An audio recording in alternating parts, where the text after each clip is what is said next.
கண்டும் காணாமல் தேவன் இருக்கிறாரா? உன் கஷ்டம் பாராமல் தேவன் இருக்கிறாரா? கண்டும் காணாமல் தேவன் இருக்கிறாரா? கஷ்டம் பாராமல் தேவன் இருக்கிறாரா? கலங்காதே, பயப்படாதே, திகையாதே.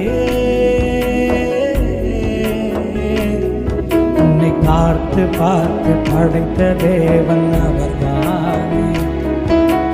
தனியாக விட்டு அவர் போவாரோ? உன்னை